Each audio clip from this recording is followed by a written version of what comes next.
Rama, Hare Rama, Rama Rama, Hare Hare.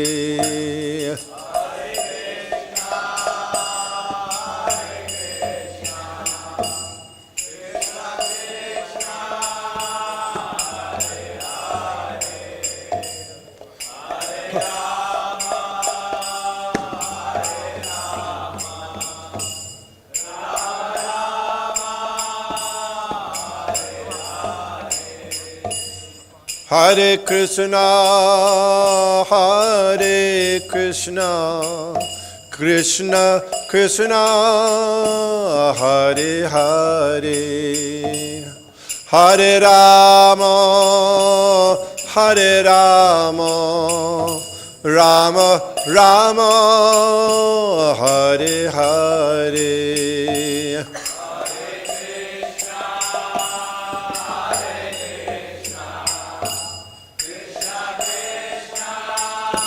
Hare Hare, Hare Rama, Hare Rama, Rama Rama, Hare Hare.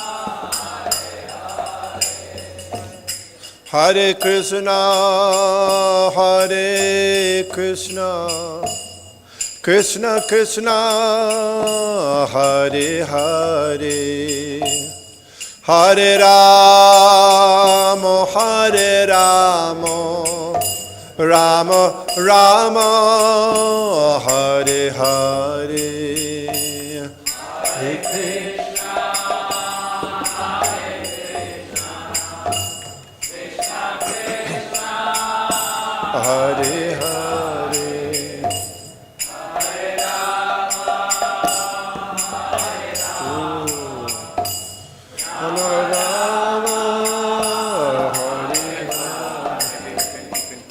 Hare Krishna, Hare Krishna, Krishna Krishna, Hare Hare,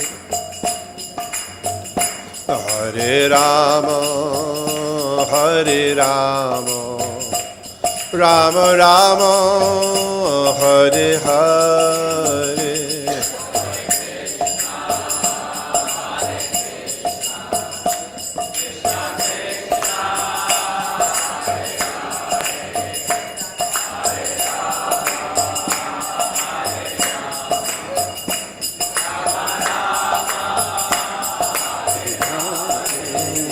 Hare Krishna, Hare Krishna, Krishna Krishna, Hare Hare, Hare Rama, Hare Rama, Rama Rama, Hare Hare, Hare.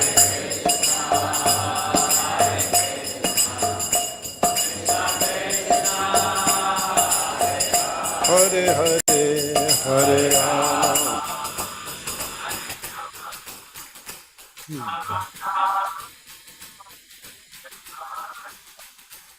Hare Krishna, Hare Krishna, Krishna Krishna, Hare Hare, Hare Rama, Hare Rama, Rama Rama, Hare Hare.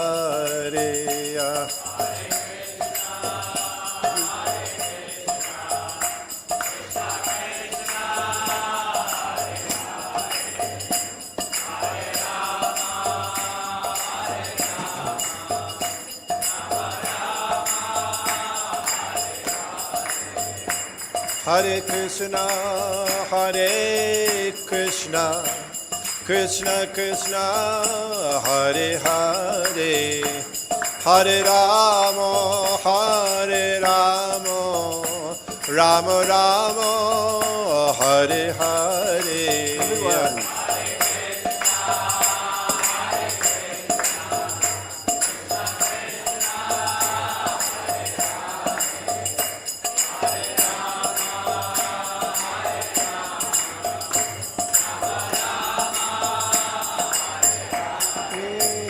Hare Krishna, Hare Krishna, Krishna Krishna Hare Hare Hare Rama Hare Rama Rama Rama Hare Hare Hare Krishna Krishna Krishna Hare Hare Hare Rama Rama Rama Hare Hare.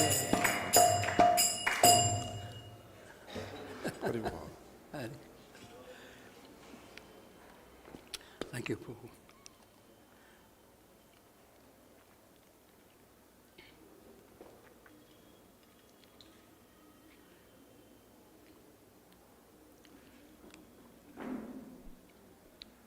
Hare Krishna.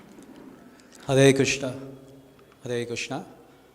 So we welcome all the devotees who are here present with us and also those who have joined us online. This is the second day of the wonderful topic, Revelation of Srila Vyasa Deva and how he introduces Lord Shri Krishna. So the management of Juhu Temple welcomes His Grace Bhurijan Prabhu with a loud Hare Krishna, Krishna Krishna, Hare Hare, Hare Ram, Ram Ram, Hare Hare. And yesterday, devotees who were here, they know how wonderfully Prabhuji had given wonderful insights on this beautiful topic of Srimad Bhagavatam. And we continue the series today also. And we would also like to welcome His Grace Vishnu Gada Prabhu and His Grace Vrajari Prabhu, who is today with us, by loudly chanting for them also. Hare Krishna, Krishna Krishna, Hare Hare, Hare Ram, Ram Ram, Hare Hare. We would also like to welcome His Grace Vrajari Prabhu. You did? Oh, okay. Hare Krishna. And everyone else we'd like to welcome.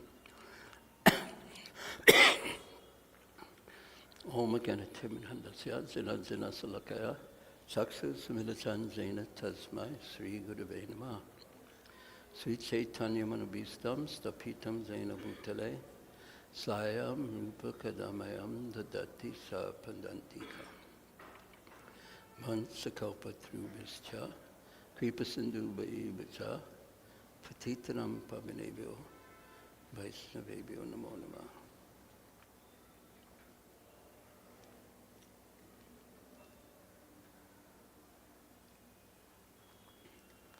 Hare Krishna.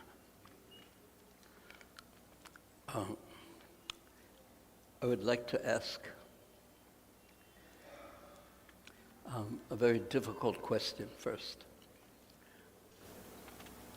First of all, how many of you were here yesterday at yesterday's class? Okay, then it's a reasonable, difficult question. Anyone remember anything from yesterday's class? Okay, raise your hand. Yes, Paul. We have to do every activity for the pleasure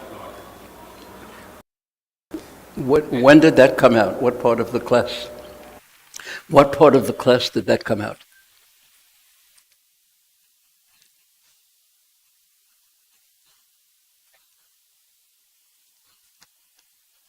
Oh yes, not only chanting, but everything we do every day tends to become mechanical.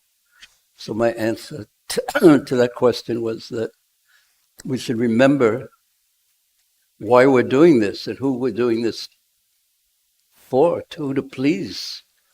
Because bhakti means to take ourself out of the center. This one, I think, is best off.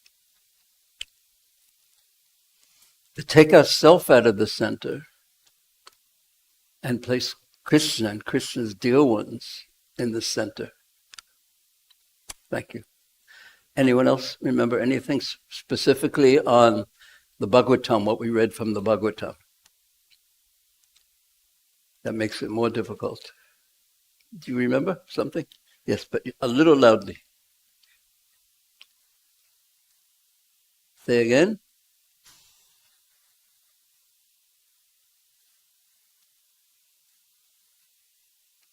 Yeah. That ultimately it's not Prabhupada said in one purport, it's not a mechanical process of chanting and hearing about Krishna that will bring us the result, but rather what will bring us the result. What will bring us the result of awakening our relationship with Krishna? It was Krishna's mercy. That's what ultimately we are fully dependent on Krishna's mercy. But yet, chanting and hearing is so important because there, in doing so, in chanting and hearing about Krishna, we learn about Krishna, we chant his names, and we develop our relationship with him. And then the process of Krishna consciousness, when we're doing something to please him with devotion, then the result comes. And also, Punya Shravana Kirtanam Radyanta Stoya Badarani Vidunot, that Krishna within the heart, if we're eager to hear, if we become eager to hear about Krishna, he cleanses the heart of all the abhadrani. What does abhadrani mean? You remember? Well, anything inauspicious, inauspiciousness. Anyway, thank you. Anyone remember anything else? Anyone? It sounds like you didn't have a very good teacher yesterday. Yes? No, I remember that once you asked Prabhupada that why sometimes when we are with you, we feel very Krishna conscious, and when we are not with you, we don't feel so much Krishna conscious. We feel a great difference in purity and impurity, because of which we feel more bad. And then you said that Maya is very intoxicating. Very, yeah. The intoxication with Maya is very strong. But that's not what I said to Prabhupada that made him give that answer. I said to Prabhupada, sometimes in your presence, one feels completely liberated, ecstatic. But sometimes, and I didn't exactly say this, but sometimes the mind is so strong that even though in the presence of the Lord, of Prabhupada, the mind can give so much trouble that you feel worse. In the presence of the sun, you may become more aware of so many problems you have, or the shadow.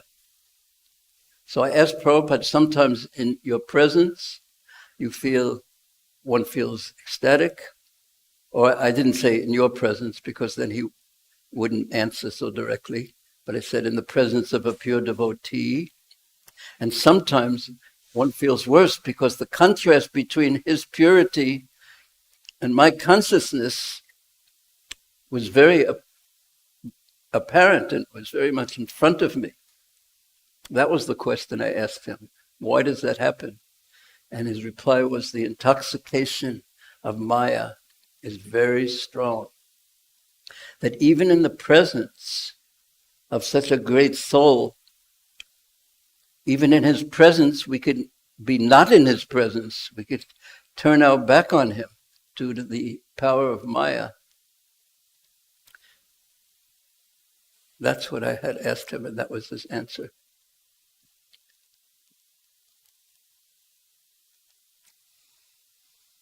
Hare Krishna. So now, what was the topic yesterday?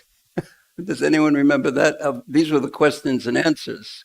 But anyone remember the topic? Well, I'll give you a hit. Yes, thank you, Prabhu. The revelation of Srila Vyasa Deva on the order of Narada Muni. He said, you're qualified. Narada Muni told his disciple, you are qualified. You're pure in heart. You have amolga drik. You have pure vision. Amale. No material contamination. Therefore, you can meditate upon the Lord. And he had criticized Srila Vyasa Deva because Vyasa Deva was asking what was the insufficiency, why he had done so many things. He had done so many things, he compiled so many Vedic literatures, but still, he was feeling dissatisfied in heart. So immediately when he was thinking, what is the cause of this? And sometimes we as devotees, if we are introspective, thoughtful, we do so many things, chant, and we've been for so many years, but still something feels missing. So Narada Muni answered Vyasadeva very directly, even before he asked the question, practically speaking. He said, because you have not directly glorified Krishna. You have not directly glorified Krishna. And then when Vyasa actually directly asked the question, he said, you've compiled so many Vedic literatures, but you have emphasized, you have talked about Krishna sometimes, but you have emphasized Kam, Artha, Moksha, and I couldn't hear. So you have emphasized these things, and anything, and this really struck me when I read this again, anything, Narada Muni said, anything that you do that isn't directly connected to Krishna, and of course this is by consciousness,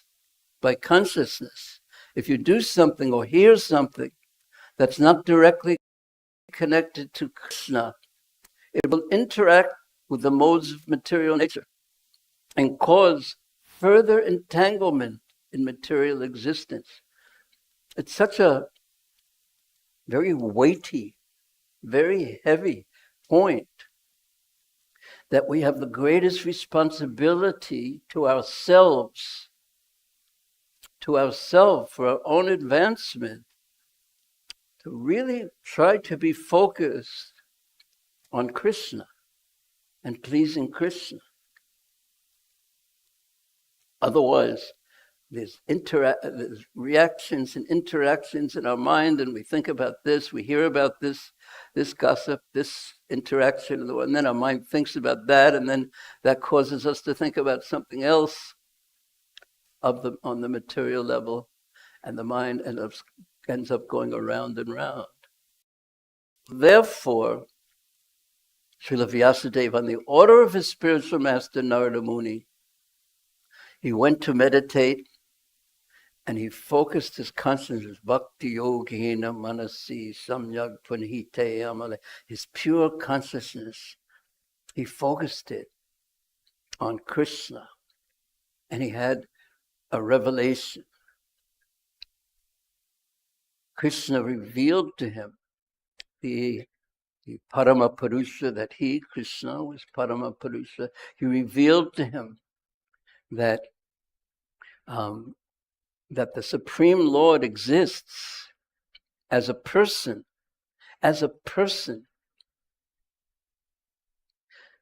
but without anything to do with Maya. Maya apasrayat. Maya was behind him. Maya was under his control. He was beyond Maya. And then in the next verse, the jivas, samohito jiva, that same Maya,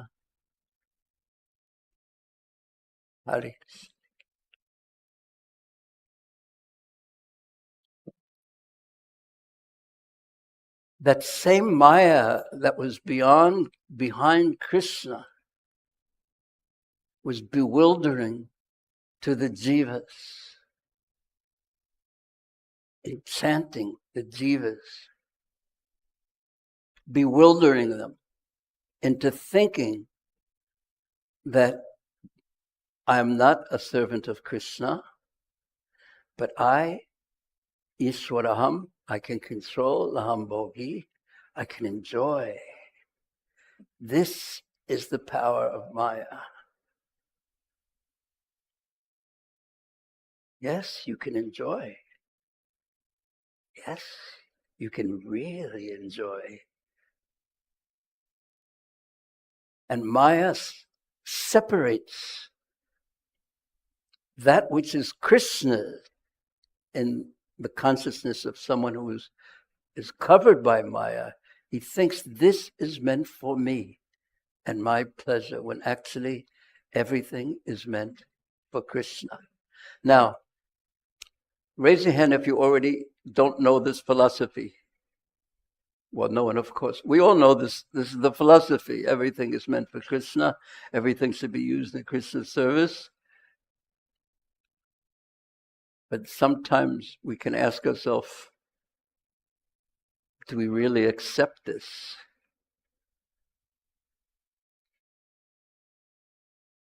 Have I really placed myself as Krishna's servant? Do you ever ask yourself a question like that? No. Because you're pure-hearted.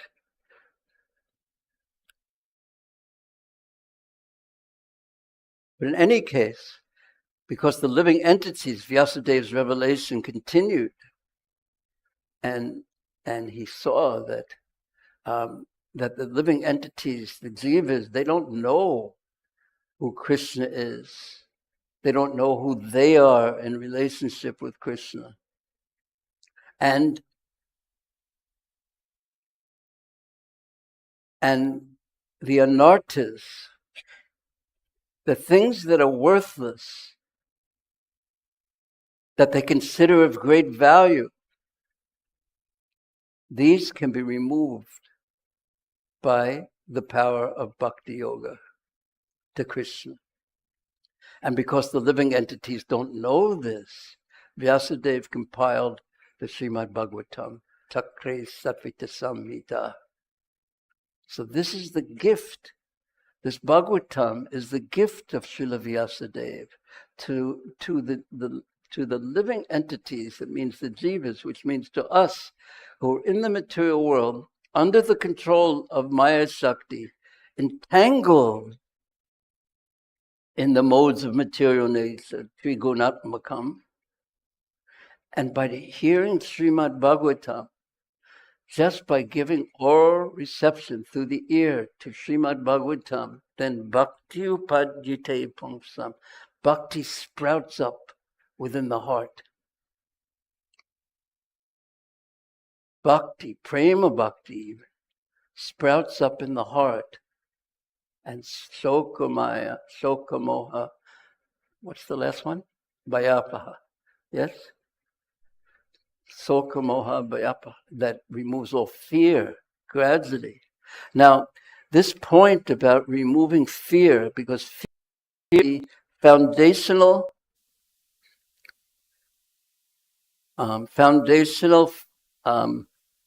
characteristic of every jiva in this world who is suffering from ahankara, or having turned his back on Krishna.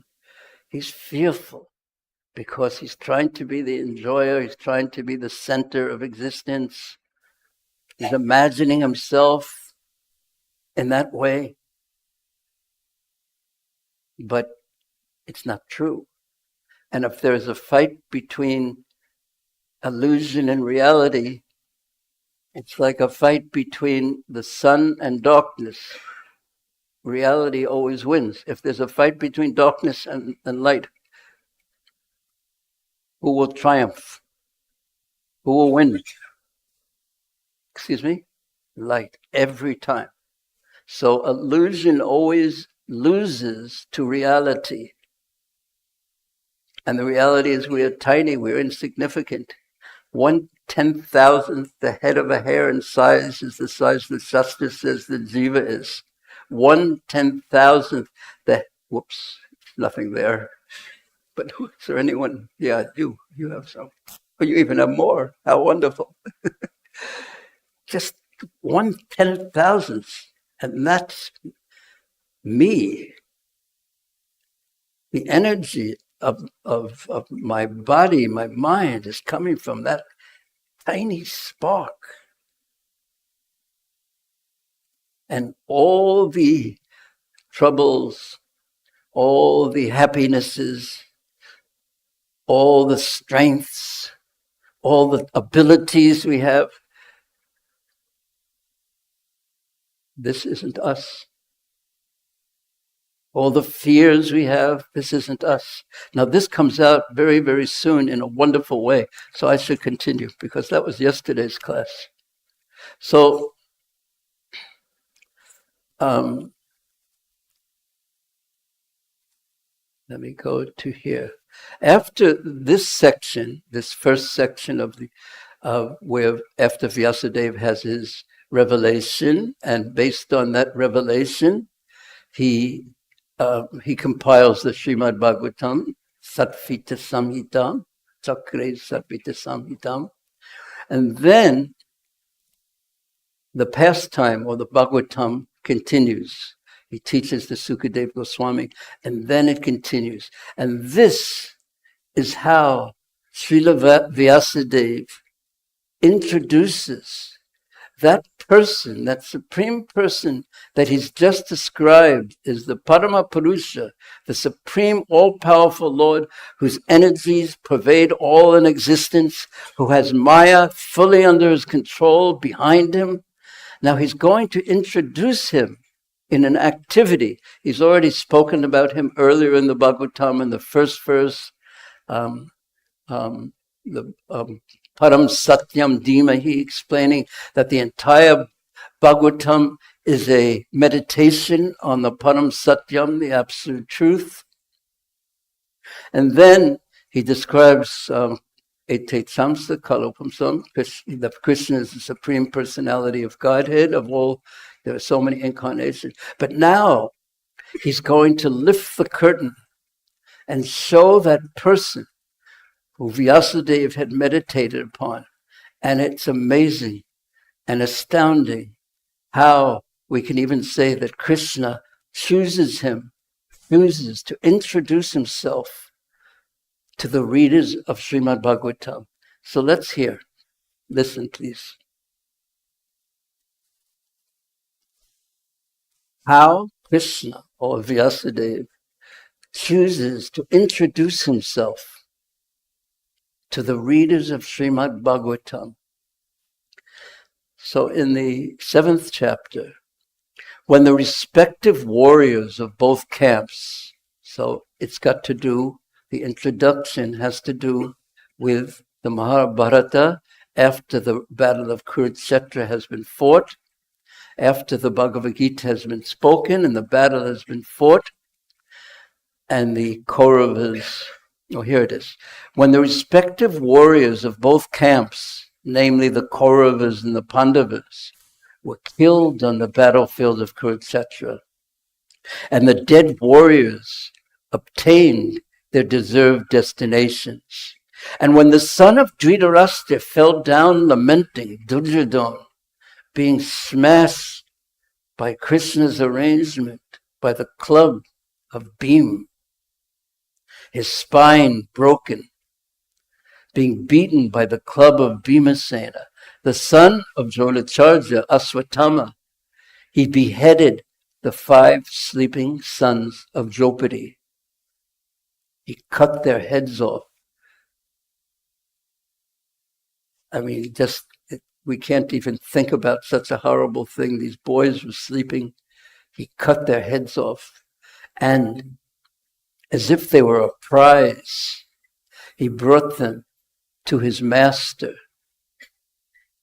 who was Duryodhana.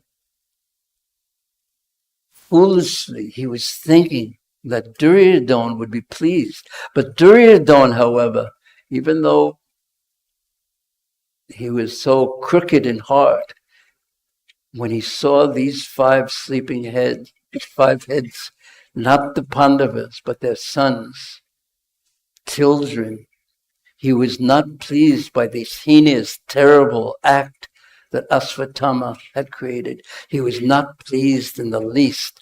This was the end of the Kuru dynasty. And Duryodhana was not pleased. Now Aswatthama had done something terrible.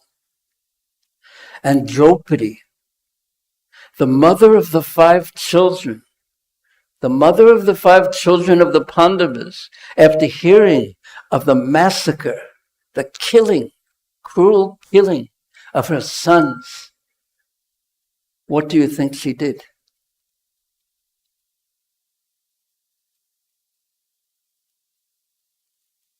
Do you think she was thinking, they're not their body? What do you think she did? Of course, what did she do?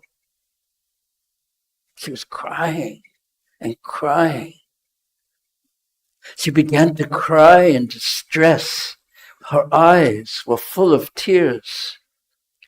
And trying to pacify her, make her peaceful in her great loss, Arjuna spoke to her as follows.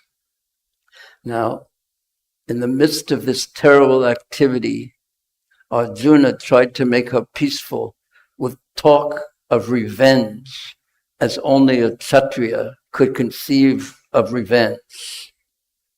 He said, "O gentle lady, when I present you with the head of that Brahmana, after beheading him with my arrows from my Gandiva bow, then I shall wipe the tears from your eyes, and then I will pacify you." Pacify you means make you peaceful. You've tasted revenge then. Then, and here's where it even gets heavier. Then, after burning your sons' bodies, after you perform the rituals, you can take your bath. There's an avirbhava bath or something that after the rituals are performed, standing on Aswatthama's head. Then Arjuna, who was guided by the infallible Lord, Achyuta, who is his friend and driver. Now here's a hint of Vyasadeva's introduction to Krishna, who is the supreme all-powerful Lord. He is introduced as the friend of Arjuna. That person, that supreme all-powerful person, is the friend of his devotee. But even more astounding is that Krishna is not only the friend of Arjuna, but he's also the chariot driver of Arjuna.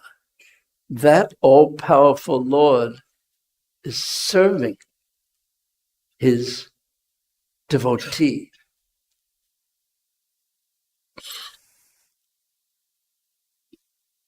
He satisfied the dear lady Draupadi with these statements that he made. Then he dressed in his armor and he armed himself with furious weapons, his Gandiva bow, and then he got in the chariot. And then he set out to follow Aswatthama. Oh, that's me. I mean, it's not me. It's an old man.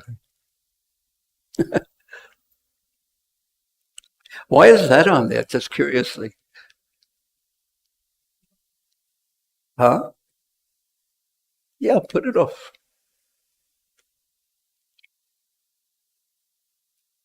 So he got on his chariot and he began to follow Aswatthama. And who's driving the chariot? It's Krishna. Aswatthama is the son of Dronacharya, who taught Arjuna the military arts.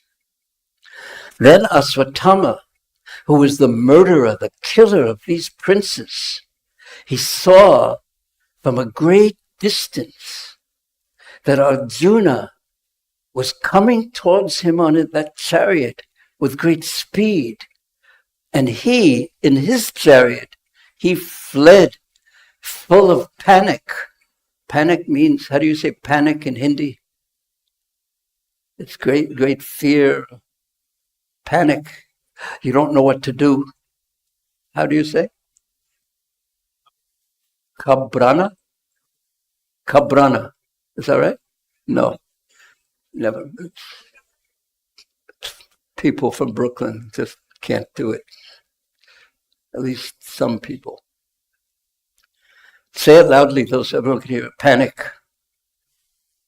Okay, everyone else can understand and say it.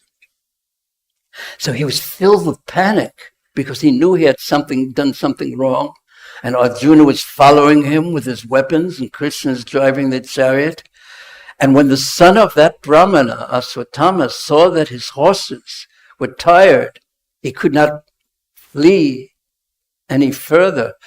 He saw that there was no alternative for protection outside of using his ultimate weapon, the Brahmastra, which was like a nuclear weapon.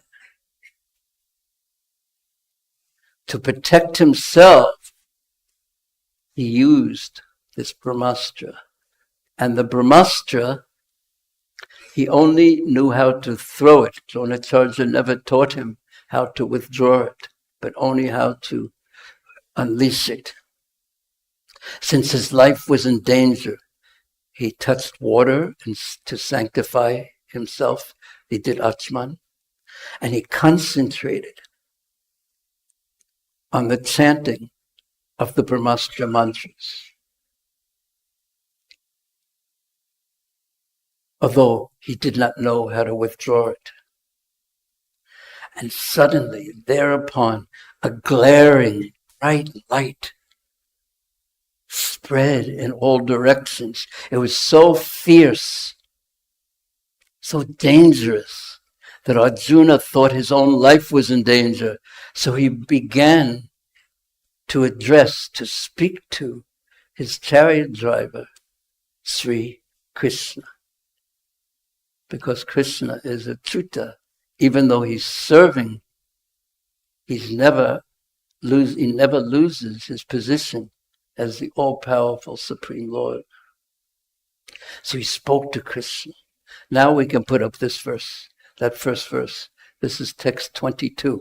This is a very, very important verse. Because the Bhagavatam is so amazing that every time you look at it, you read it, you'll see something new and wonderful. So I saw something new and wonderful when I looked at this verse. But you can't look at it. It's Abhyaga. Okay.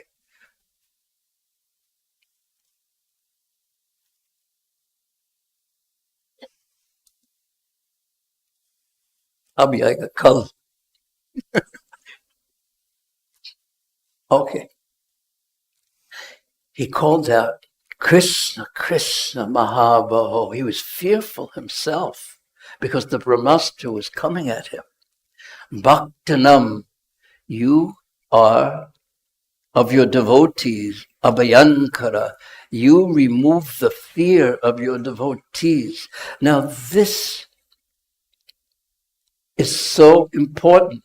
Even though he's speaking this from his own position, he's really describing, and this is going to happen again very soon, he's describing something that all of us who are aspiring to be devotees, we require to have faith in this. Faith, perhaps born of experience. We have to learn this, that he is Bhaktinam Abhyanankara. Now, how can he remove the fear of his devotees? Say, if I'm afraid of something, how is he going to, is he just going to mystically remove the fear? There's something that we have to know about Krishna, which is part of our relationship with him, that who it is that we're dealing with. And Vyasadeva has explained this already, but now he's explaining it in the form of this amazing occurrence that Tvam eka dayamananam apavago asi samsrita, that you eradicate the fear of your devotees. You alone, eka, Tvam eka, you alone. No one else can remove our fear. And again, fear is the foundation of material existence.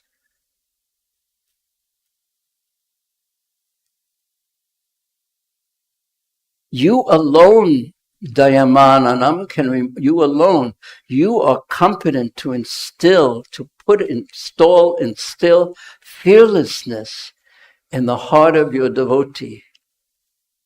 Do you know anyone whose name tells us about fearlessness? Who? Huh? Yes, whose very name?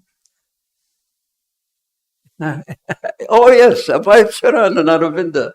Fearless, and there is the hint, not the hint, but the direct statement of the only way one can actually be fearless, because the material world is actually a fearful place. So how do you can't imagine, you can become fearless superficially by imagining, there's nothing, the material world is full of roses and sweet rice, but it's roses and sweet rice. That's interesting. But it isn't like that. It's a fearful place.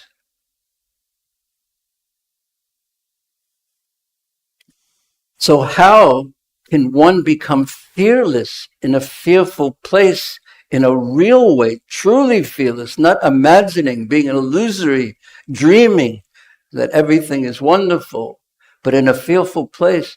How can one actually become fearless? And Krishna is being called Dayamananam.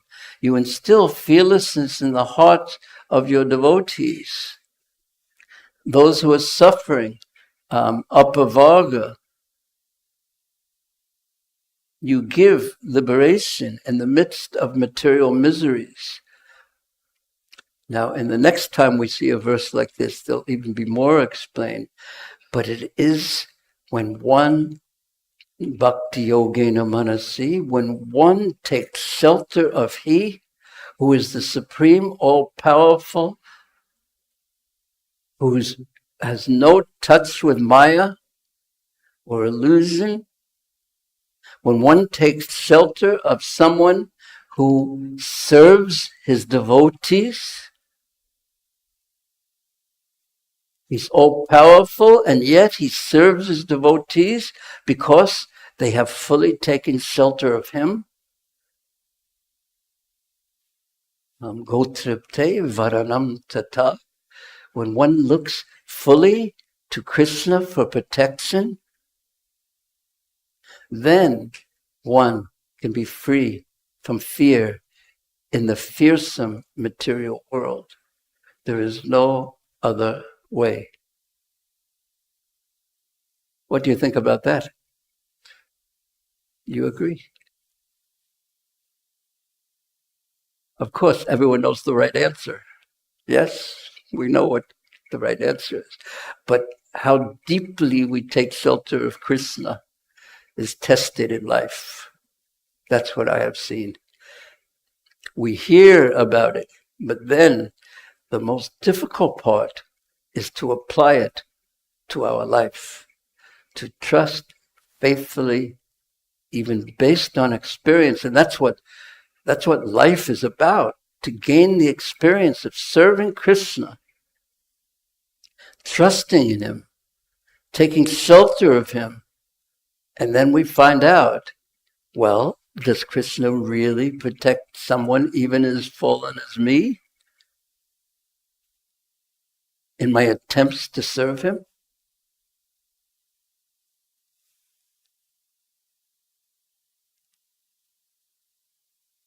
What do you think about that point? Huh? What? Okay, you have your excuse.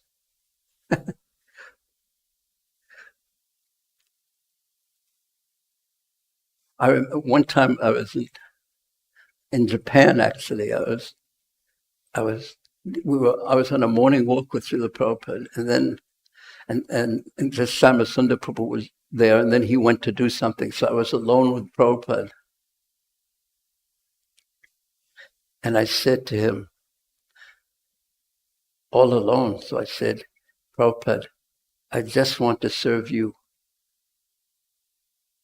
I was young, But on some level, I was sincere. And Prabhupada just looked at me. He didn't say anything. He just looked at me.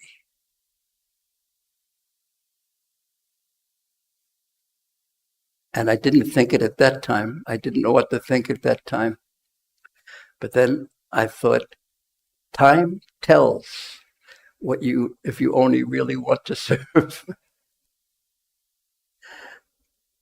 Krishna, I fully give myself to you. Oh, really? Let's see.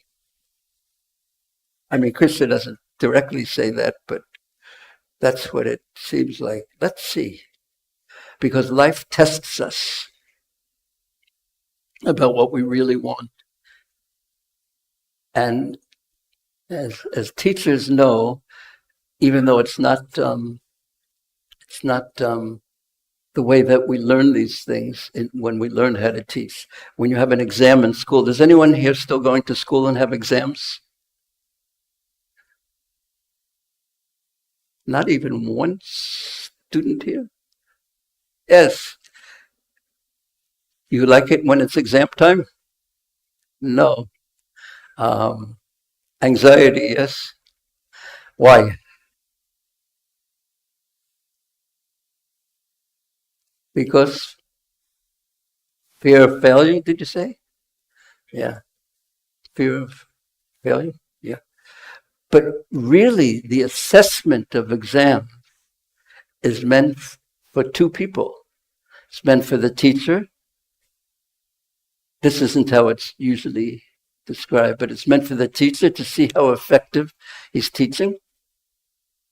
And it's meant for the student to see how much he's imbibing the lessons. So life is a classroom in the sense where we hear the lessons, and then we have exams every day.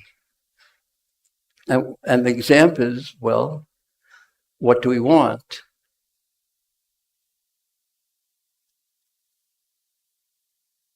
So we hear, and then we have to apply it. And sometimes when we fail an exam,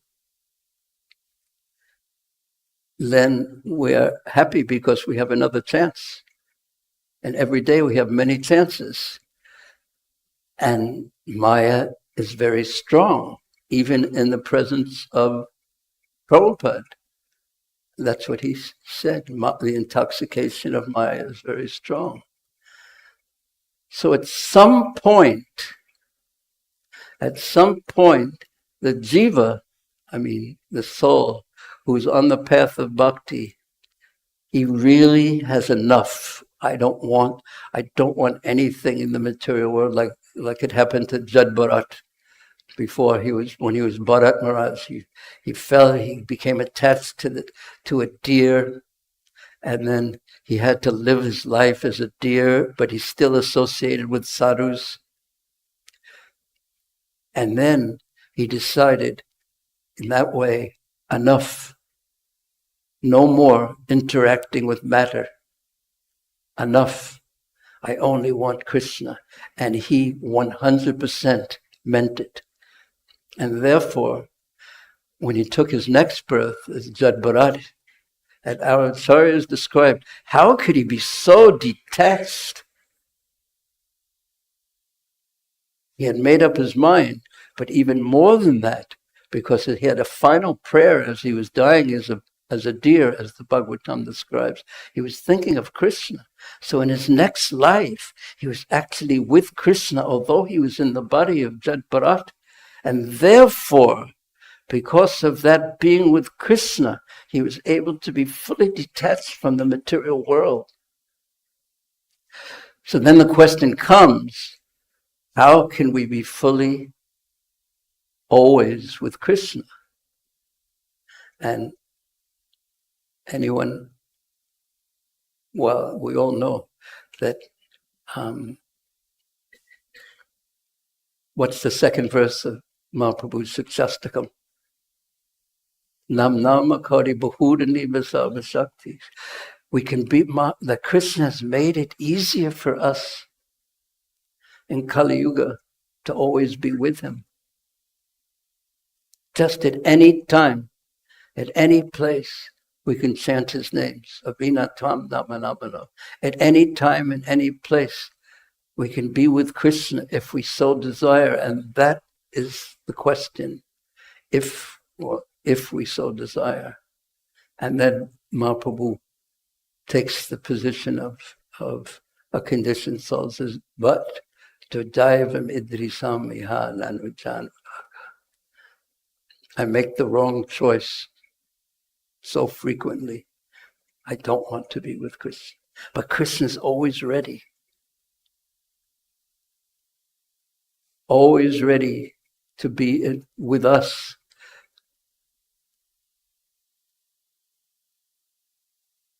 What do you think about that? Hmm?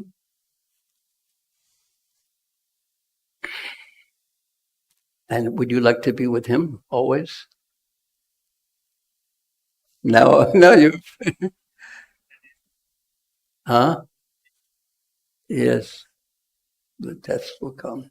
But at some point, if we have that desire, even though we may not be so qualified yet, like a child may have the desire when he's learning 1 and 1 is 2, I want to become a nuclear physicist or a particle physicist. He may have that desire.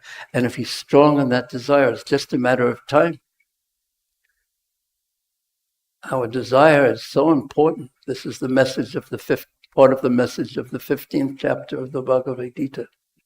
And that's why we hear the Bhagavatam and the Bhagavad Gita and associate and see the deities and chant Krishna's names and be in holy places to purify our desires, to increase our desire to be with Krishna. There's that purport in the 15th chapter of the Bhagavad Gita where Prabhupada says that the living entity, just as the tree's reflection is situated on the water, the living entity's position is situated on his desires.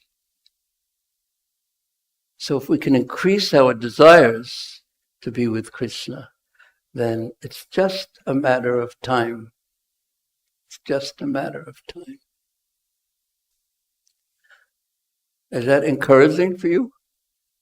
It's also encouraging for me. So I should keep reading and maybe our desires will increase. So Arjuna continued. He said, "O my Lord Krishna, you are the almighty personality of Godhead."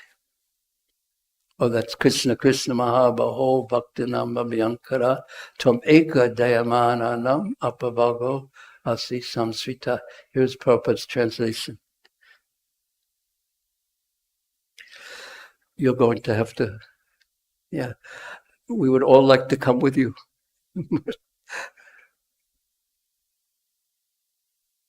Hare Krishna. Prabhu is going to lead the RT. If anyone would like to go and be with a wonderful glorification of Radharas Bihari.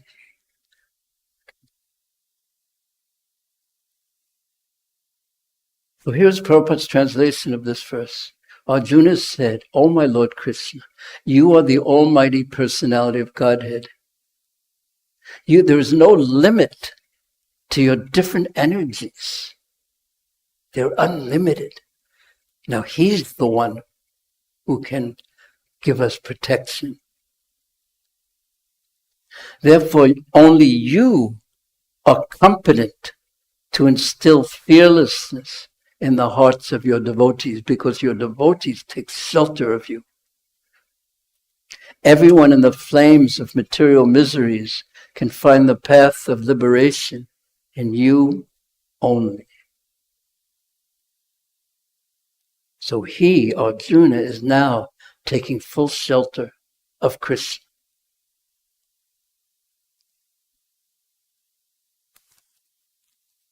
You are the original personality of Godhead who expands himself all over the creation and is transcendental to material energy And you have cast away all the effects of the material energy by the dint of your spiritual potency, sambhavam yapmamaya, because you are always situated in your spiritual potency. There's no maya anywhere near you, no illusion. You are always situated in eternal bliss and transcendental knowledge. And yet, although you are beyond the vision, the purview of the material energy, you execute the four principles of liberation characterized by religion and so on for the ultimate good of the conditioned souls. So you act in such a way that the conditioned souls will be benefited, even though you don't need to act. You are already beyond matter. Thus you descend as an incarnation, as an avatar. Tatayam savataraste bhuvo pari zihir saya. You descend as your incarnation to remove the burden of the world and to benefit your friends.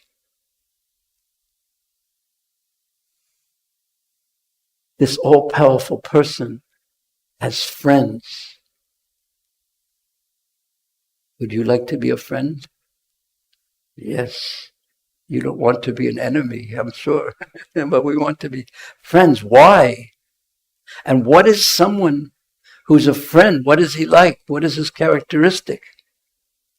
The devotee friend. You descend as an incarnation to remove the burden of the world and to benefit your friends. Please listen to this. Especially those who are your exclusive devotees and who are rapt, focused, fixed, and meditation upon you. These devotees who are exclusively Eka, only Krishna, and are always thinking about him, Krishna is going to always benefit them. This is the aspiration, the desire of a devotee to become have that kind of a relationship with Krishna, taking exclusively depending on him.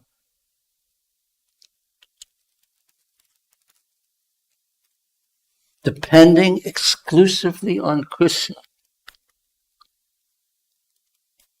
That's what it means to be a devotee.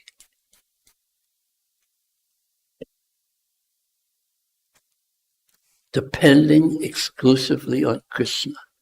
Krishna, I am yours. And if you don't protect me, what hope do I have? I am yours. I'm your what? I'm your servant. Not only am I your servant, I'm the servant of those who serve you. And not only am I the servant of those who serve you, I'm the servant of the servant of the servant of the servant. Mahaprabhu himself set that example at Rath Yatra. Gopi Bharta Pada Kamalayor, Dasa Dasana Das.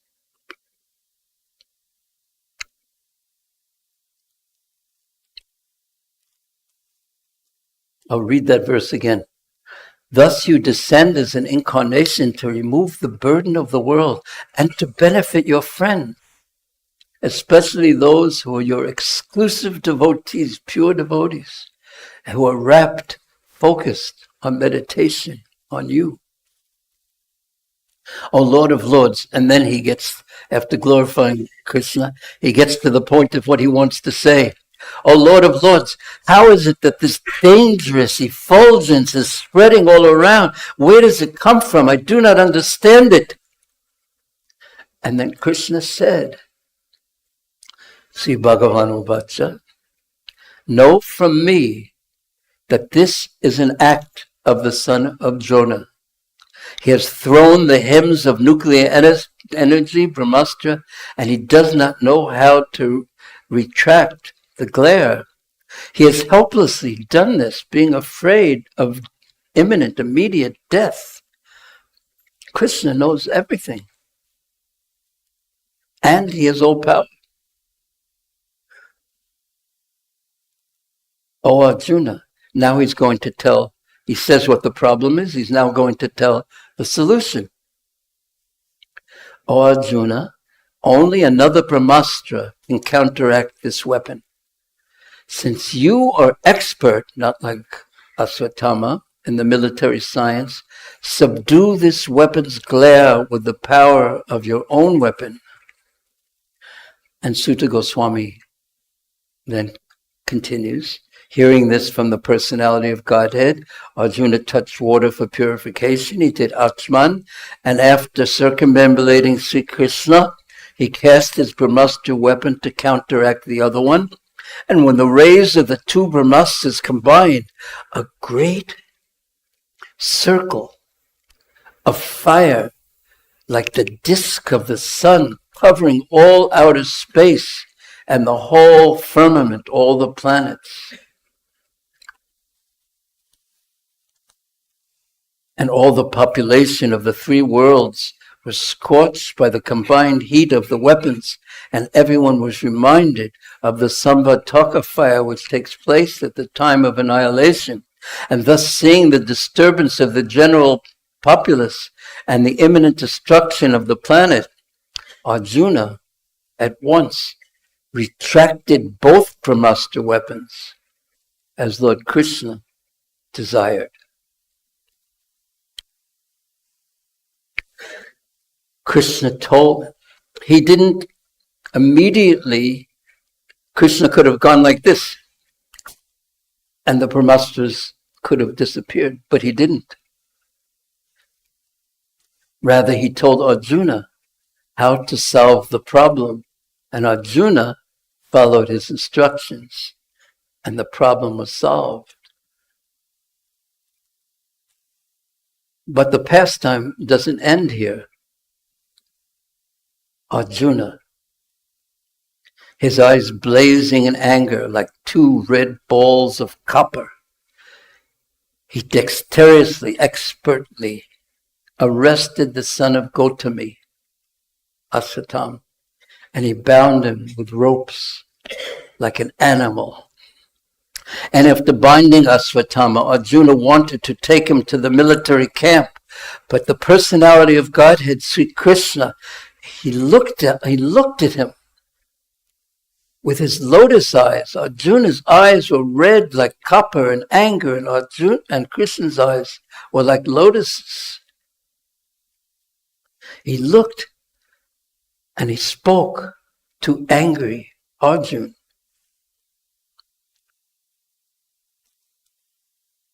But the verses not now. No need to show the verses now. And Krishna said, Arjuna, you should not show mercy by releasing this Brahma Bandhu, for he has killed innocent boys in their sleep. A person who knows the principles of religion does not kill an enemy who is careless, intoxicated, insane, asleep, afraid, or devoid of his chariot. Nor does he kill a boy, a woman, a foolish creature, or a surrendered soul. A cruel and wretched person who maintains his existence at the cost of others' lives, he deserves to be killed for his own well-being, otherwise he will go down because of his actions. Furthermore, so he's saying, you should kill him. Furthermore, I have personally heard you promise Draupadi that you would bring forth the head of the killer of her sons. This man is an assassin. He's a murderer of your own family members. Not only that, but he has dissatisfied his own master. He is but the burnt remnants of his family. And then Krishna said, kill him immediately. Then Sutta Goswami says, although Krishna, he was examining Arjuna in religion, he encouraged Arjuna to kill the son of Dronacharya. Arjuna, who was a great soul, he did not like the idea of killing him. Even though Aswatthama was the murderous heinous, terrible murderer of Arjuna's own family members. Krishna said, kill him. Arjuna wasn't sure. Arjuna brought Ashwatthama to his own camp along with his dear friend and charioteer, whose name was Krishna. He entrusted the murder unto his dear wife. He was tied up, who was crying and lamenting for her murdered sons. And Draupadi then saw Ashwatthama, who was bound with ropes like an animal, and he was silent, not saying a word, because he had done a terrible, inglorious murder. And due to her female nature, due to being naturally good and well-behaved, she showed him respect as a brahmana.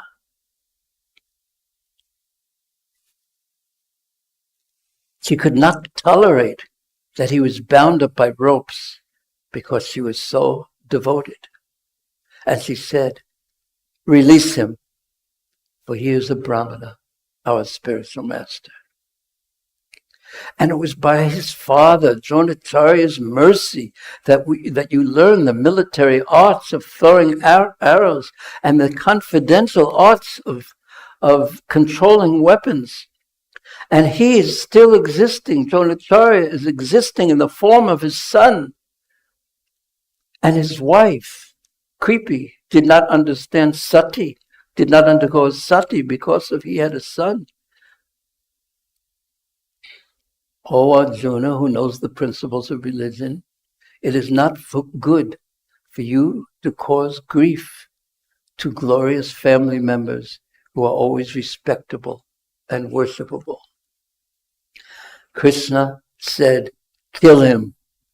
Draupadi saying, no, release him. My lord, she says to Arjuna, do not make the wife of Dronacharya cry like me, his mother. I'm crying for my children. I don't want to see Kripi, Dronacharya's wife, Ashwatthama's mother, cry like I'm crying. She need not cry constantly like me. Then there's some more verses like this. And then King Yudhisthira, who was there too, he fully supported the statements of the queen, which were in accordance with religious principles. They were justified, they were glorious, they were full of mercy, and there was no duplicity, there was no hypocrisy, kapata, hypocrisy. So Yudhisthira, Krishna said, kill him. Yudhisthira, Draupadi said, don't kill him. Yudhisthira Maharaj said, don't kill him. Nakul and Sahadev, who were the younger brothers of the king, they naturally supported the king. And they said, don't kill him. Satyaki and Arjuna didn't want him killed. And Krishna then, and all the ladies, Krishna then switched sides. Because he didn't want to go against Yudhisthira and Draupadi either. So then they all agreed with the king. What is Arjuna going to do? And Krishna's going this way and that way in his decision.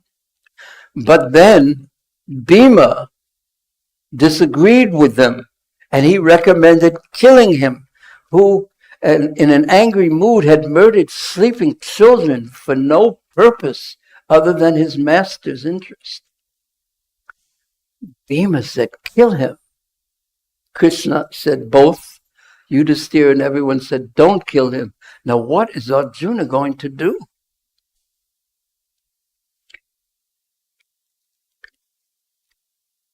The personality of Godhead, Chaturabhuja, hearing the words of Bhima, Draupadi, and the others, Krishna looked at Arjuna and he began to speak.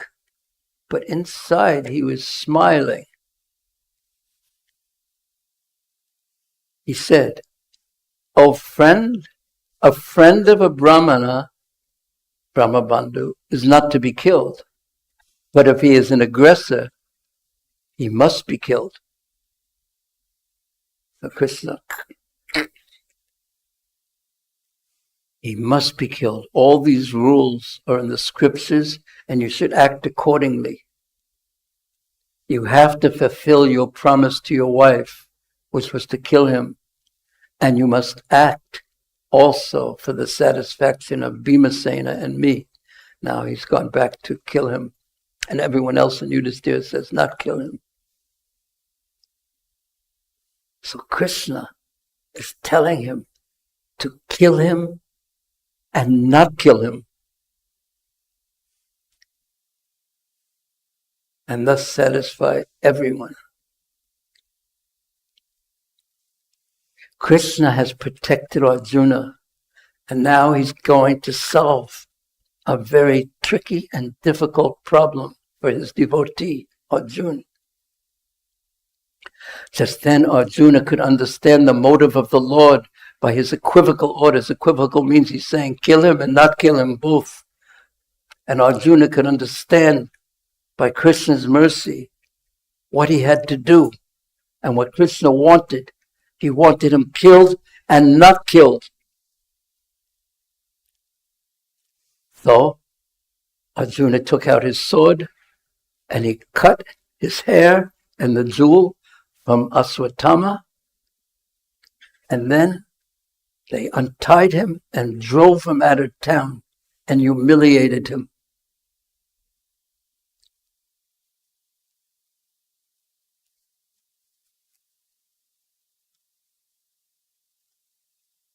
And then Vyasadeva gives the conclusion, cutting the hair from his head, depriving him of his wealth, and driving him from his residence are the prescribed punishments for the relative of a Brahmin. There's no injunction for killing the body. Krishna solved the problem. Or, more accurately, he inspired Arjuna to know exactly how to solve the problem.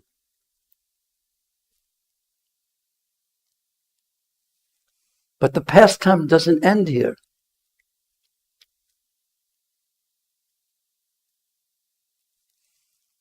So then, lamenting for all the people who had been killed in the battle of Kurukshetra and these children, all the Pandavas went to the Ganga and they bathed in the Ganga. Krishna was there. Everyone was there. And they preached to everyone about the laws of God, that these things happen, all this killing. And then the battle of Kurukshetra was over and the Pandavas had won. And Krishna got on his chariot to leave.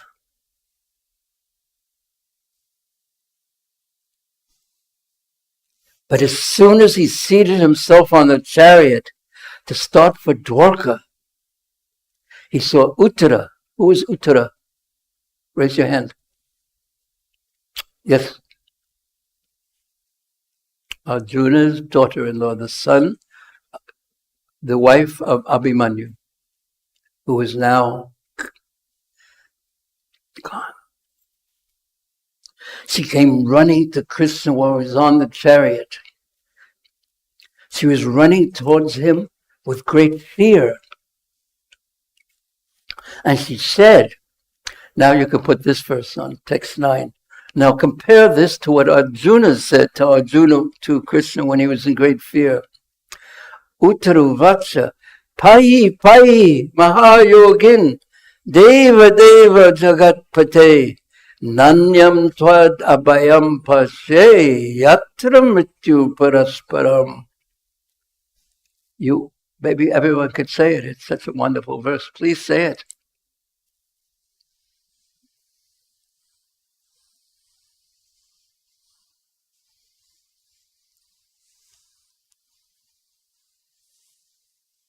Oh, Mahayogi, oh greatest of mystics, protect me, protect me.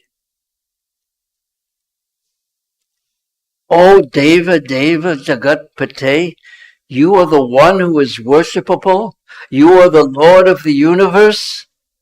Protect me, protect me.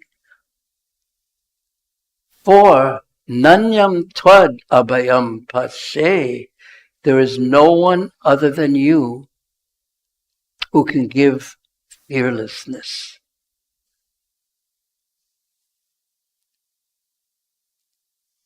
She had come to Krishna alone for fearlessness, just like Arjuna had gone to Krishna alone for fearlessness, just as all devotees go to Krishna alone for fearlessness, and then they become fearless.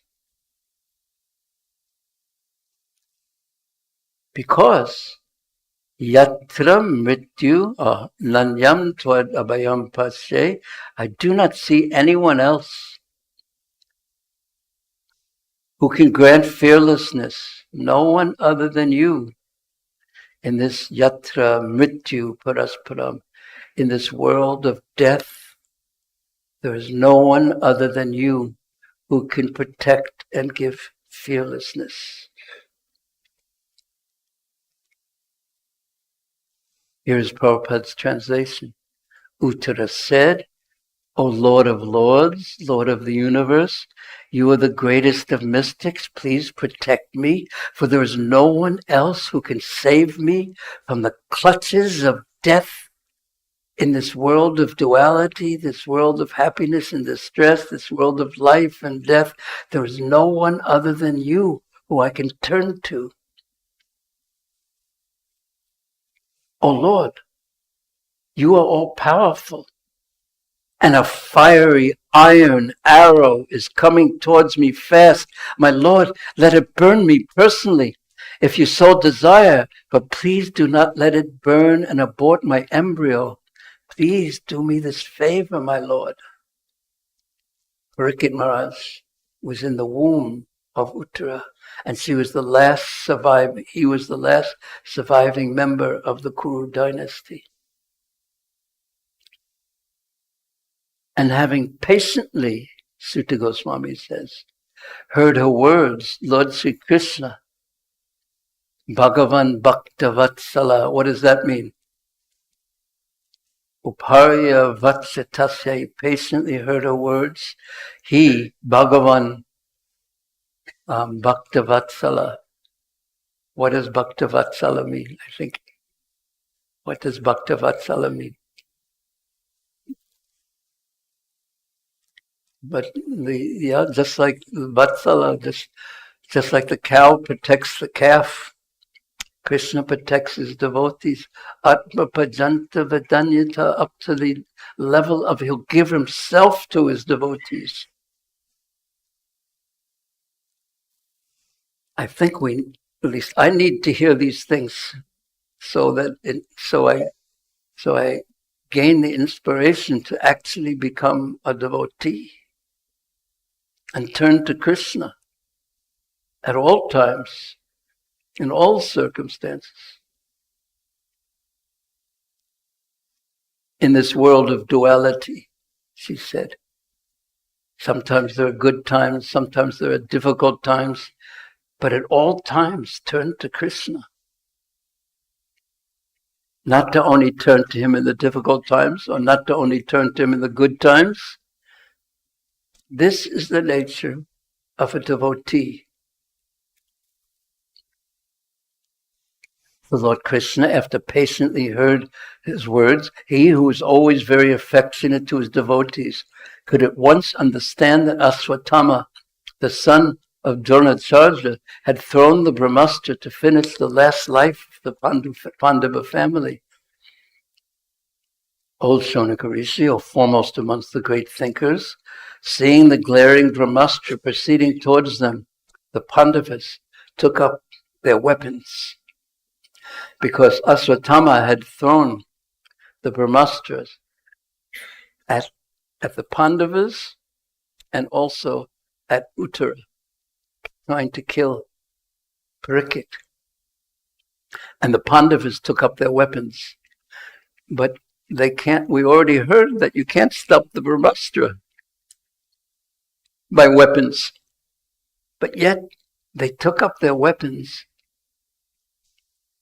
And the Almighty Personality of Godhead, Sri Krishna, having observed that a great danger was befalling his unalloyed devotees, who were fully surrendered souls, at once took up his Sudarshan disc to protect them. So they took up their weapons, they're Kshatriyas, of course they took up their weapons. But who saved them actually? It was Krishna, with his chakra, Sudarshan chakra. And not only did he save the Pandavas, but that supreme mystic, Krishna, who is within everyone's heart as the Paramatma. As such, just to protect the progeny, the descendant of the Kuru dynasty, he covered the embryo of Uttara by his personal energy. This is so interesting. I found this so interesting. With Arjuna, he just gave him instructions of what to do, because he's a Kshatriya. But when it comes down to it, he protected Arjuna in that way. But with Uttara and the Pandavas in this circumstance, he just did it all himself. One way or another, Krishna protected them. And not only did he, so there's first incident was with Asvatthama and the Brahmastra. Second incident where Krishna personally helped his devotees was when he solved this big family problem. Should Asvatthama be killed or not killed? Kill him and not kill him. And he inspired Arjuna and exactly how to do that. And then he protected the Pandavas and Uttara again. He's serving his devotees. He's protecting his devotees. Bhagavan Bhakta Vatsala. He's the all-powerful Lord. Only he, because he's all-powerful, can truly give protection to anyone who solely surrenders to him, as all these great devotees did.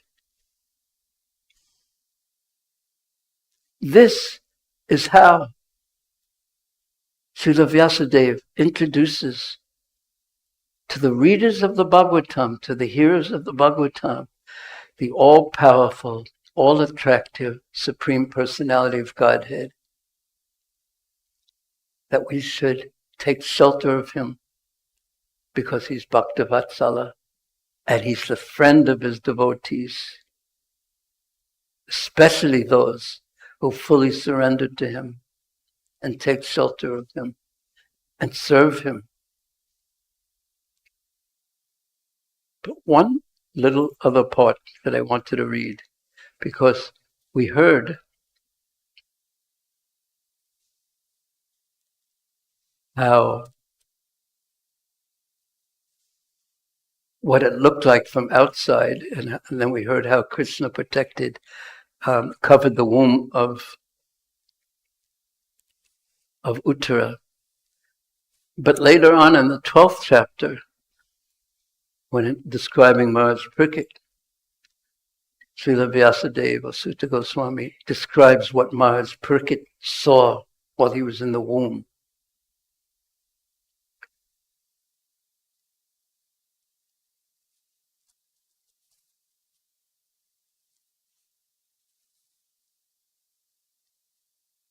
When the child Parikshit, the great fighter, was in the womb of his mother Uttara and was suffering from the burning heat of the Brahmastra thrown by Asvatthama, he saw the Supreme Lord coming towards him, coming to him. He, the Lord, was only this big, the size of a thumb, but he was all transcendental. He had a very beautiful, blackish, infallible, perfect body. And he wore the dress of lightning yellow and a helmet of blazing gold. Thus the child in the womb saw him. The Lord had 4 hands. He had earrings that were molten gold, and his eyes were blood red in anger, in fury. Before, his eyes were compared to lotuses, but here, because his devotee was being attacked so directly, he was angry.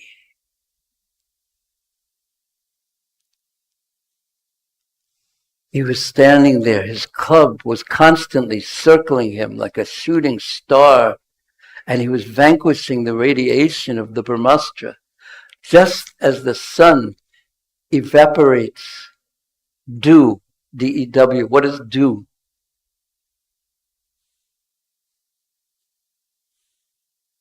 Oh, how do you say? Kos? Kos. Say it loudly, sir. Kos. That means the. So, okay, you have the sun. Here's the example. Here's the sun. Does it take a lot of power, all the power of the sun, to evaporate kos? Kos? Or is this insignificant for the sun? Just nothing. And in this way, Krishna protected Parikshit Maharaj in the womb with the most powerful weapon, nuclear weapon, and it was insignificant. Like the sun evaporates kos.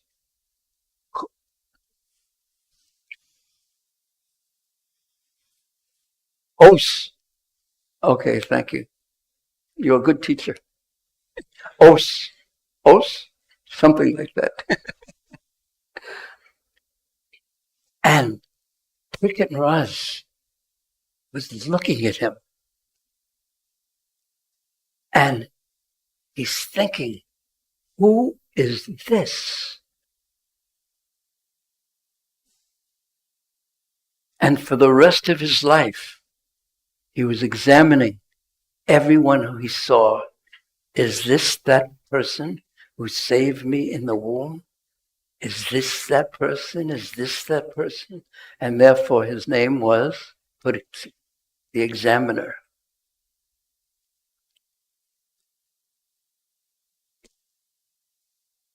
Okay, now what I want you to do is everyone get out your mobile phones. No, that's not what everyone should do now. It's just, what do you remember from this class? Talk to someone. We'll have a few minutes of talking. Okay, we did this yesterday too. About what do you remember? What did you find interesting? Did you learn anything? Did anything inspire you? This is my examination.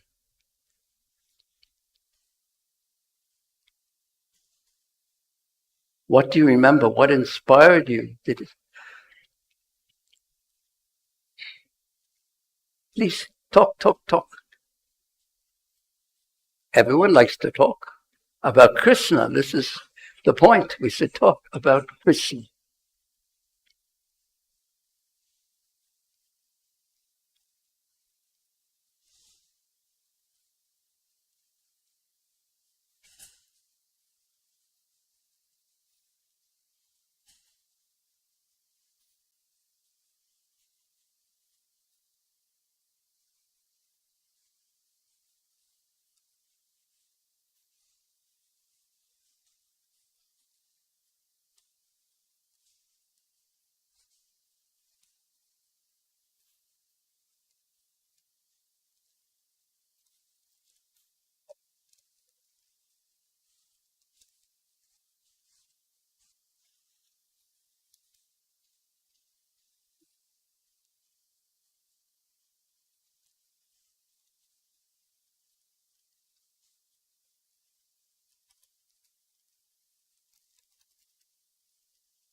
What do you?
Finish?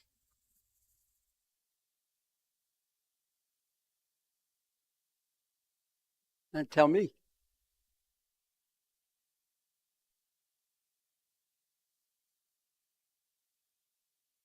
So now you can tell me. Both of you. Oh,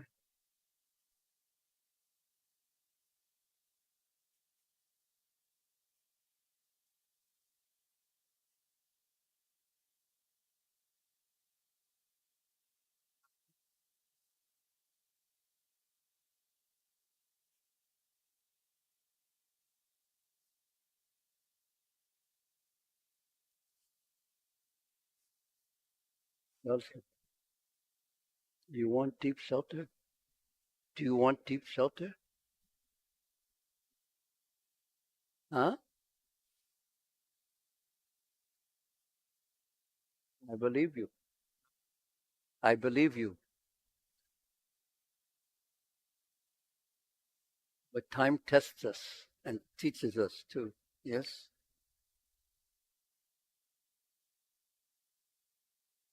What else?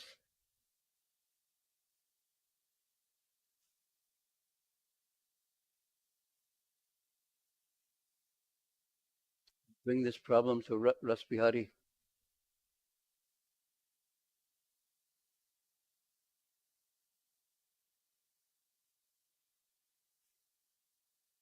Your service. Yeah.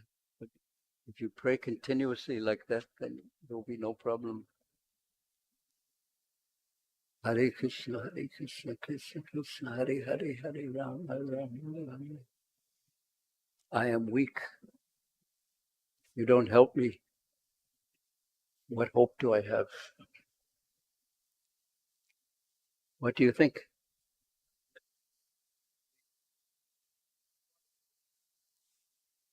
How about right now? Are you aware to pray? Then pray. Whenever you become aware, then you should pray. You're not aware all the time, but now you are. Okay, I'm going to stop. Thank you. Hare Krishna. Hare Krishna, Hare Krishna. Thank you very much. Anyone have any questions or comments? One question over here. Anyone else? There's another one. Another one. Yes, what's your question, Prabhu?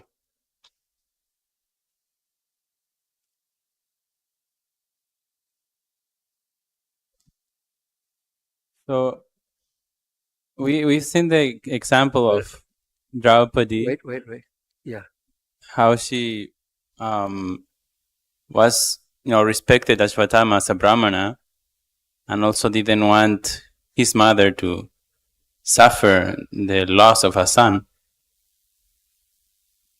So it's very amazing example how in such a painful situation that Ashwatthama caused her, but she still was so affectionate, so compassionate. Thinking of others. Yes. So sometimes it happens.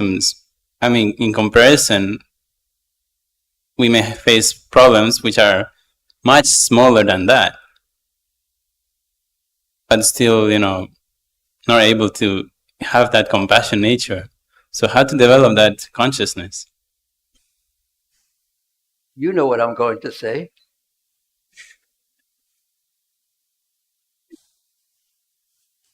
Of course, to be Krishna conscious and so on, but What's the so on?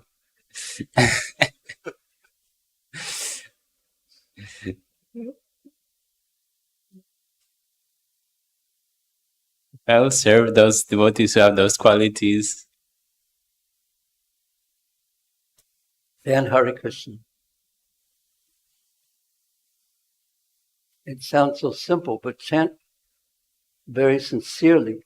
And tomorrow I'll try to, there's this one segment of, maybe I'll be able to play that, where Prabhupada gives some amazing instructions on chanting. But our whole process is to develop Krishna consciousness, which means also compassion for others. I heard Prabhupada on a morning walk. I didn't hear him on a morning walk, but I heard a recording of a morning walk just perhaps this morning or yesterday. And he was saying that, of course, if you just want to chant and benefit yourself, that's okay. But a human being lives for others, to benefit others. And he quoted Chanakya's Pandit in that regard. So that's the mood of Prahlad Maharaj, that I myself, because think of Prahlad's difficult circumstances, and he was fearless because he was fully under the shelter of Krishna.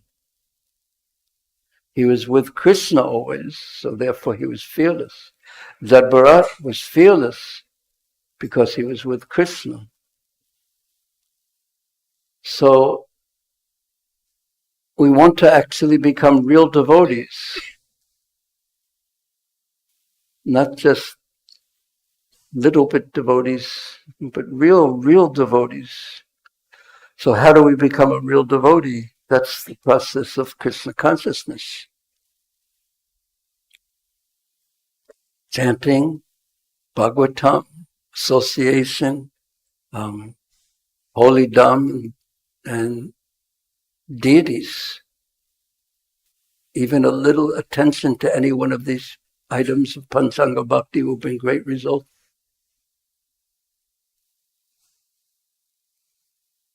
Anyone else have any advice for him? No, wait, not a question, but advice.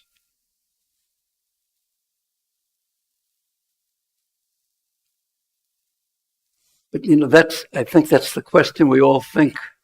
Not all of us, but how do I become a real devotee? How do I actually advance now? That's the question that should be in everyone's mind all the time. It's a meditation. What can I do to come closer to Krishna? Do you have an answer to that question when I ask you? Because I also want to know. There's a quotation that I've recently heard from Srila Bhaktisiddhanta Saraswati Thakur, saying that about service to the devotees, that we don't, the service to devotees is not the means, it is not the way to get something else, it is the goal. So then we think, oh, I just need a Maha Bhagavata, and then I can serve. But that's not the mood. That works. The mood is we serve all devotees and serve all living entities. We adopt the mood of a servant instead of the mood of a master. And there's certainly no lack of service for someone who has the mood of a servant instead of a master.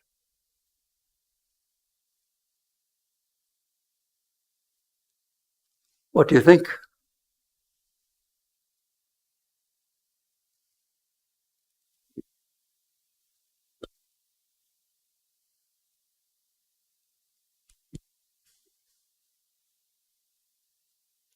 That it will be difficult. It is difficult to develop that But service because but take us one step at a time. We take a step forward, one step at a time. We want to develop a serving mood. Yes, I mean that's what bhakti is, devotional service. And the attempt to please Krishna with our whole life. So when we think of it's so difficult, it means that we're thinking to become as pure as Prahlad or the residents of Vrindavan, but we can also take it a step forward and we can think like that. If you wanted to advance, say for example, everyone in this room wanted to advance in Krishna consciousness. And if I ask you, is there anyone who doesn't want to advance? Probably no one would raise their hand. So just assuming everyone wants to advance. And you could take one step forward. If you could take one step forward that would make you a little bit better than you are now, something that's actually in your capacity.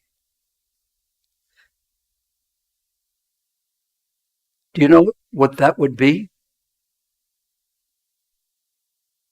That's a question you could ask yourself. Do you know what you would have to do to take one step forward and advance something in your capacity?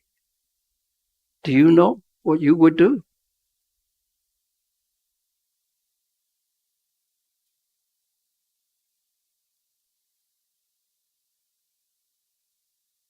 Well, you should think about it and see if there's anything you can do.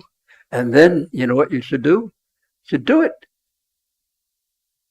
Something in your capacity. If you don't know, you ask Krishna to help you or some other devotee who knows you well. But I think you know, I would guess. so I do try to put myself as a servant and try to act as a servant, but ultimately in the heart, what is what shows? I mean, yes, I do try to serve devotees. What I just said was to advance, to improve. Think about one step forward, one thing that's in your capacity that you could actually do to improve.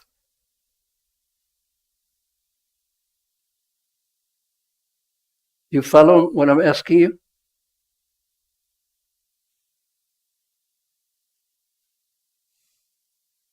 I know what I should do. You know what you should do? Do you know what you should do? No, you don't have to tell me. But everyone think of what you personally could do that's in your capacity, even though it seems like a small step, to move forward. You don't have to tell me, but do you know what you... Huh? Well, something is better than nothing. Okay, anyone? Prabhupada actually said that to me one time. Something is better than nothing. Anyone else have a question? Yes.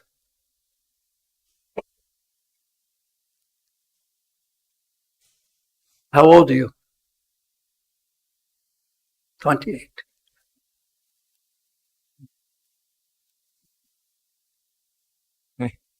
Hare Krishna. Thank you, Prabhuji, for the nice class. Prabhuji, we discuss about taking shelter of Krishna.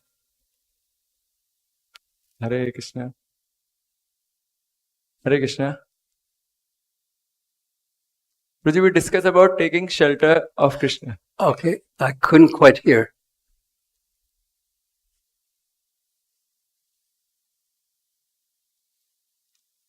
Hare Krishna. Hare Krishna, that I heard. Prabhuji, we discuss about taking shelter of Krishna. Yes. So, can you please explain how we can take shelter of Krishna? Well, there's been so much explanation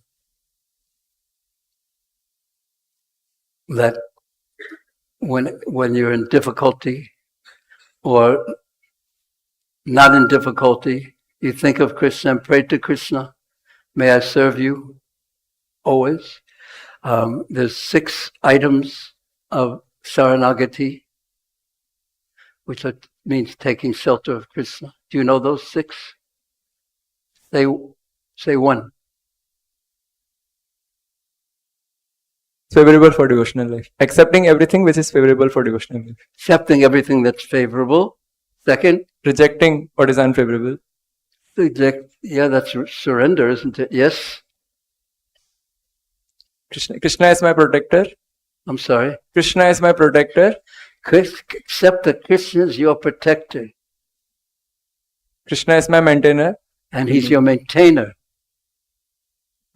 Krishna's desires are my desires. You have to serve him the way he wants.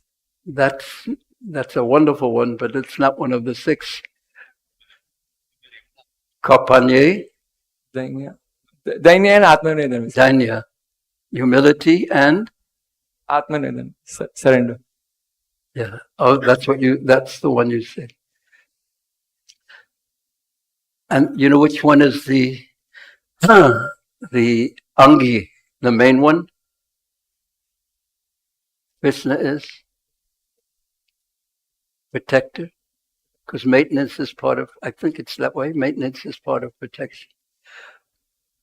So if we give ourselves to Krishna and consider that I am yours, Krishna, naturally, we will feel ourselves protected by Krishna. Our part is to give ourselves to Krishna. Krishna's part is to protect us. So we do our part as best we can.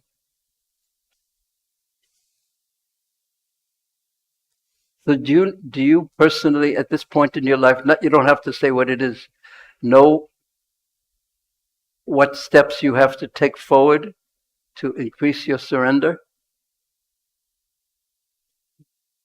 Yes? Okay, you're very fortunate. Thank you. Any other questions? Yes, and then Mataji. Hare Krishna, Prabhuji. So I have a question regarding Arjuna's behavior. So I want to compare 2 situations wherein Arjuna acted really differently and I'm not understanding why he did that. So at a different time. Yeah. Should I wait till you ask the question before I answer it? Yeah. Okay. Thanks. So first time, before the battle of Kurukshetra, Krishna tells kill and Arjuna accepts and he kills. But in the case of Ashwatthama, wherein Arjuna has given words to Draupadi that he wants to kill, he and at that time Ashwatthama releases a Brahmastra, causes some difficulty, and then Krishna protects. And then Krishna tells him that now you have captured him, kill him. Arjuna says no. It's a little hard for me to understand everything. But you're talking about why Arjuna didn't just surrender to Krishna at that time? Yeah. That's the basic question? Yeah. What? It's because Krishna didn't want him to. Because he wanted to set up this impossible situation and then solve it for Arjuna.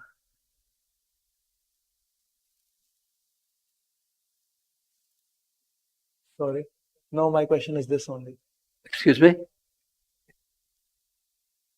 So basically you're saying that in the second instance, Krishna internally was inspiring Arjuna to not kill. To kill and not kill. And he told him internally, he gave him a hint. And he told him with the hint that you have to do both. And then he inspired him to know exactly what to do. All right. But I also find it's an interesting point, an interesting question, that with Arjuna, before that, he told Arjuna what to do. And then with the second time when Ashwatthama, he just did it himself.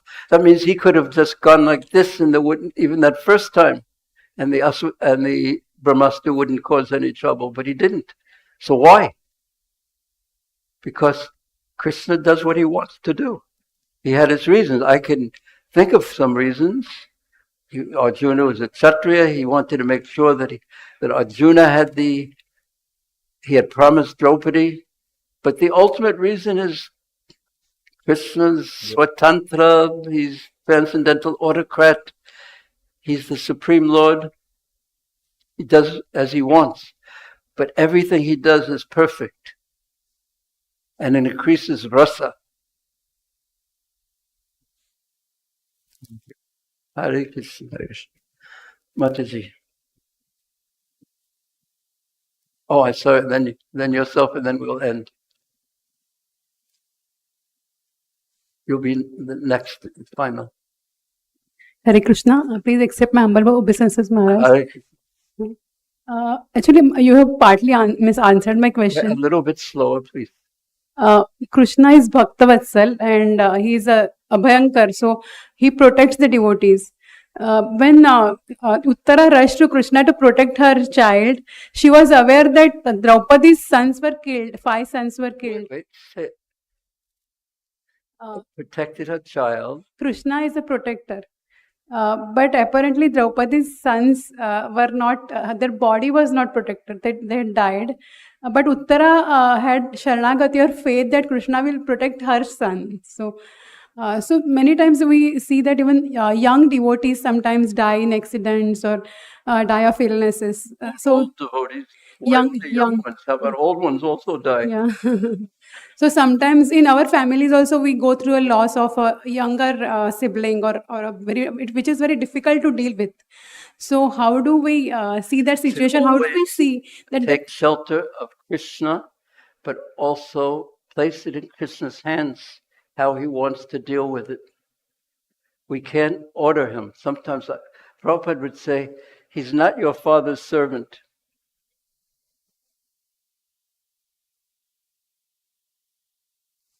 So why Krishna does what he does and allows certain things to happen? But we trust Krishna because we have no choice. He's the Supreme Lord. We do have a choice. Your question was, why does Krishna do what he wants instead of what I want? It's something like that in one sense. Krishna does not protect body, like he protects the soul. Sometimes he protects the portion principle. Sometimes he protects bodies, but we have to abide by Krishna's judgments on how he's going to act. Otherwise, what choice do we have? And also, there's something in me that sometimes thinks I could do much better job than Krishna at deciding what should be done. Now, this person who is doing very well and has a big car, I don't like that person. I think, but this person, such a nice person, nice devotee, I think. So, what do you think? Do you think you could do a better job than Krishna? Sometimes I think like that, but it's not correct. Because I only see things from my point of view.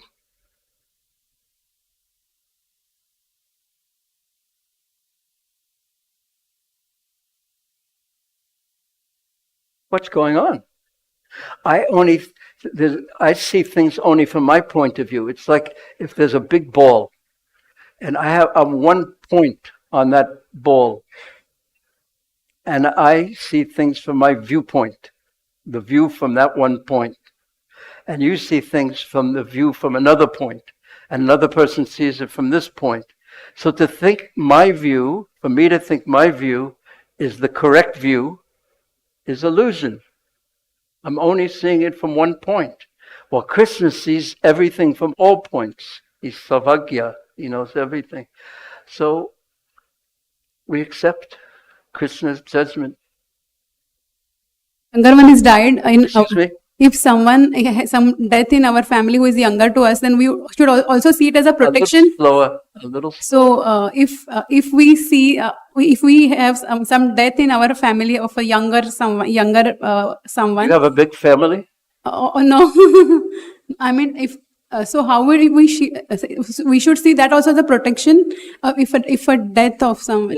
We try our best to, in every way we can, according to our limited understanding, what's the best thing to be done.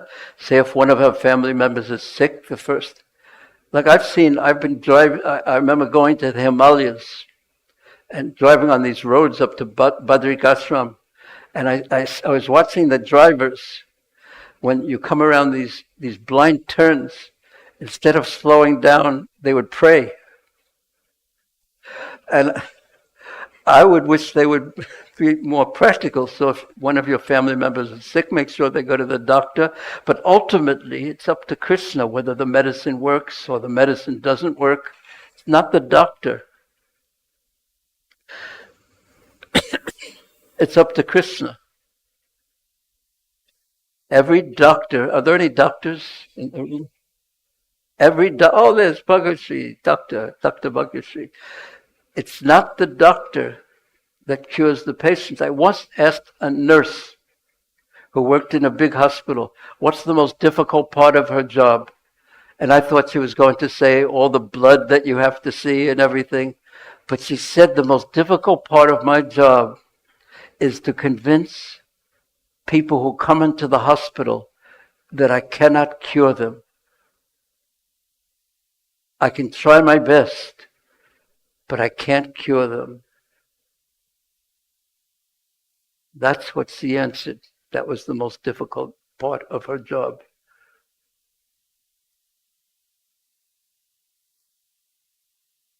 I don't think I've convinced you. I try my best. Thanks a lot. Thank you. Hare Krishna. Yes, Prabhu. Last question.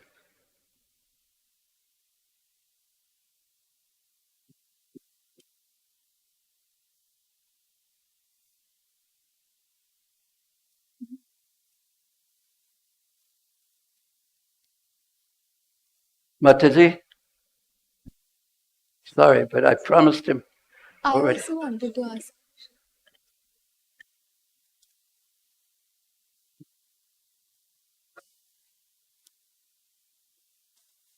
Hare Krishna Prabhuji. Thank you so much for the wonderful class. My question is, Arjuna, when he was on the battlefield of Kurukshetra, he surrendered to Krishna, although he was feeling compassionate, but then he heard the Bhagavad Gita, he understood and he agreed to kill.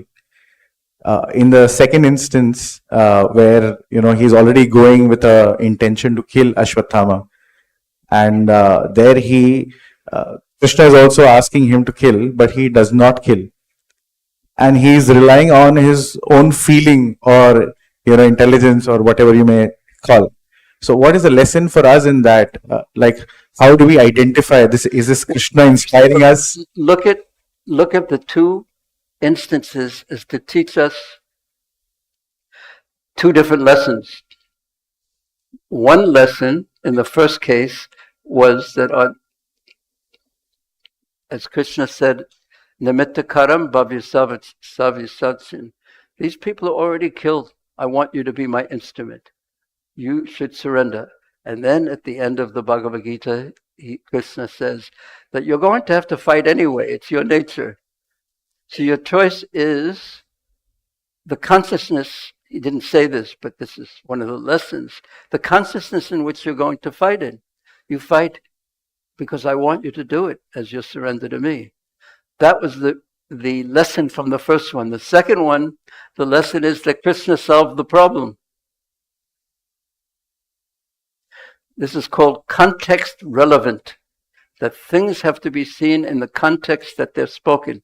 In the Bhagavad Gita, in one purport, when Arjuna says, I don't want to fight, in one purport, Prabhupada says this is because he's compassionate. And that's the natural situation of a devotee. His heart is soft, like he said about Draupadi. And the very next purport, Prabhupada said that the reason he's not fighting is because he's in Maya. Did you ever notice that? That point? It's one F. So in one context, Prabhupada is making one point, that a devotee is soft-hearted. And he doesn't want to independently cause anyone any difficulty. In the second one, he's making the point that Krishna wanted him to do something, and he didn't want to because of bodily consciousness. Two separate points, two separate purports, and one has to see the point within the context that it's of the circumstance.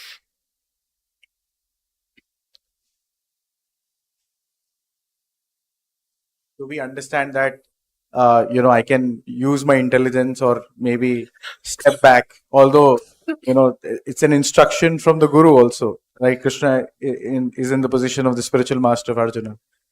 That if you don't know what to do, if you're not sure, you ask a trusted senior how you should act. You should decide, you should understand what you think is the best, but then to get it confirmed, you ask. This is what Mahaprabhu told Sanatana Goswami. He said, you already know the answer to your questions, but it's the nature of a sadhu to ask just to confirm, just to make sure. And then one other question is that, what do you do if there's no one around to ask? You have to make a decision. You try your best, use your intelligence, you pray, and then you pray to Krishna, this is the best I can do right now. If you want me to do something else, then just let me know. I'm more attached to pleasing you than to my own idea. But then you have to act, try your best, and depend on Krishna. Try your best. What do you think?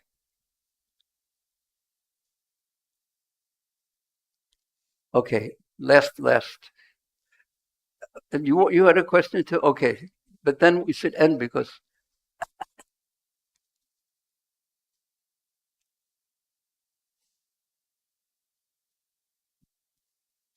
Hare Krishna. Thank you so much, Prabhuji, for the nice class. And I have a question before that I want to comment. First you want to comment before Yeah. you question. So, I'm not boasting, but this first canto I read 3 times. But this connection that why this 7th chapter is right after Vyasadeva's meditation. He meditated on Lord Krishna and then Bhagavatam begins with son of Drona punished. So to think in this direction that this is how he is introducing Krishna as a Bhakta Vatsala and he does what he wants to do as he mentions in first shloka, that I could never think. So I'm very thankful to you for bringing this out and you're title of your lecture series itself was that. So I was curious what you are going to speak. But then when we attended, it is same thing what Prabhupada has mentioned, but that connection I could never make. So I'm really thankful to you for explaining this to us. Mercy of Prabhupada. And the question is, when we read Bhagavatam, it appears as if some other person is writing and he is putting Vyasadeva as a character in Bhagavatam. Like we say Vyasadeva has written it. But then as the sequence goes from first verse onwards and then Ekadatu Munaya like that, and then Vyasadeva is shown as sitting at the bank of river Saraswati, and then Narad comes. It appears as if a third person is seeing all this and he is writing this. So how do we understand that this is written by, entire thing is written by Srila Vyasadeva? This Vyasadeva, he originally had 4 verses, and then he taught it in an expanded form to his son Sukadeva, who expanded it further, and then ultimately and then Sutta Goswami, and actually Vyasadeva was present when Sukadeva spoke it to Maharaj Parikshit also. So he also revised it.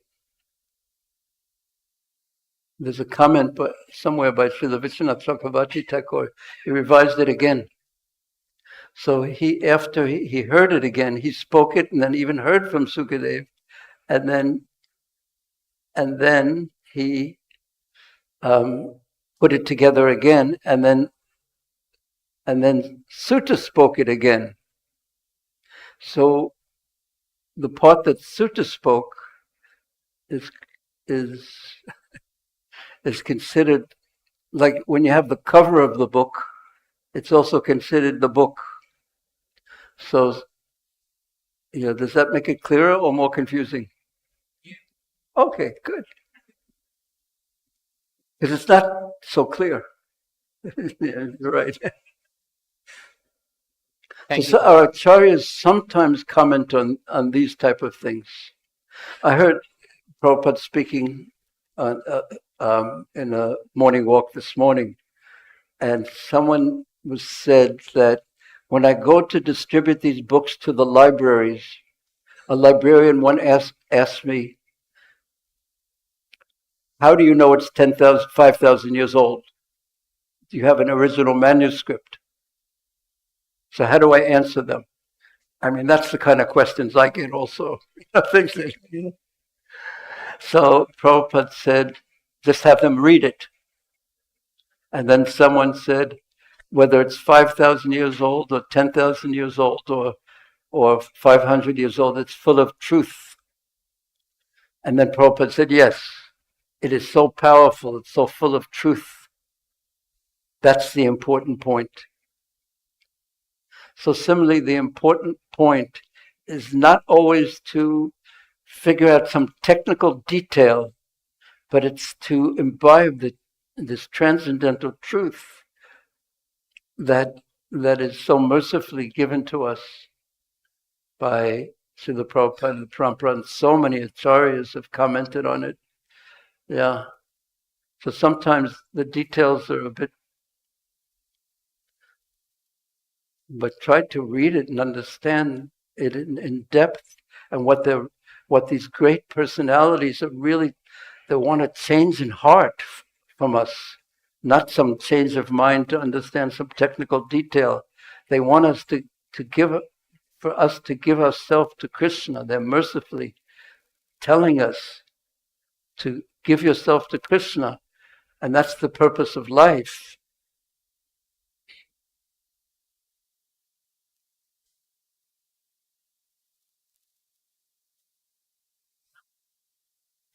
Yes.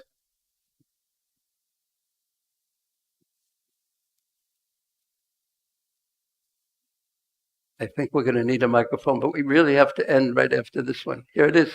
Yes. Hare Krishna Prabhuji.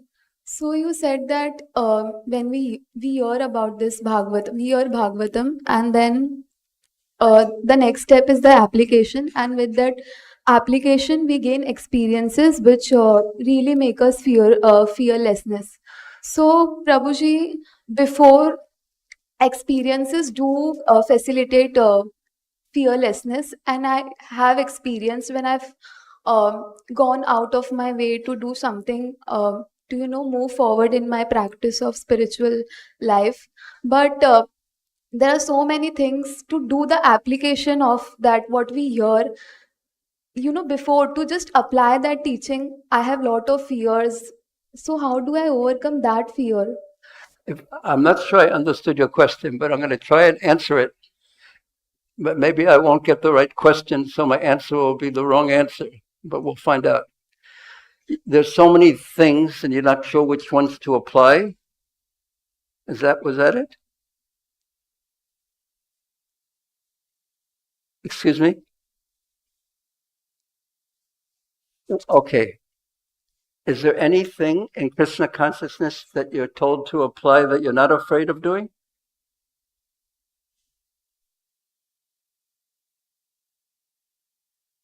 You understand what I asked you? See, according to what Mataji said, you're afraid of trying to do too much? No? Is that what you...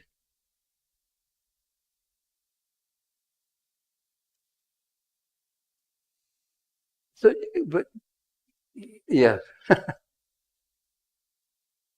I have fear from my parents. Of? From my parents. Of what? Parents. I still can't understand. You're afraid of your parents? Okay. Sometimes people ask a general question, but they have something very specific in their mind. And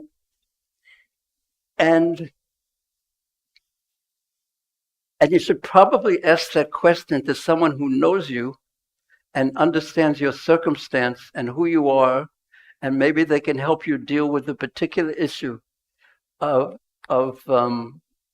parents that are not so interested in you in your spiritual life. I mean, there's a lot of devotees who have gone through that. So I'm probably not the best one to ask that question to. Like if you ask what would your great-grandparents think about it, maybe I'd be better for that one, that question. Do you understand my answer? I said you should... understood what you said right now, but I feel that fear is in me only. My parents are not an obstacle, but I fear them a lot. You should talk to someone who understands you and your situation very well, who you trust, and you should have that discussion with them. Well, I'm not going to be able to help you more than that right now. Why don't you speak to her? Well, you can speak to her, but you shouldn't speak to her. With all due respect.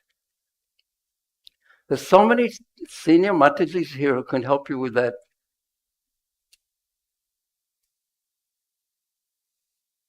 Okay?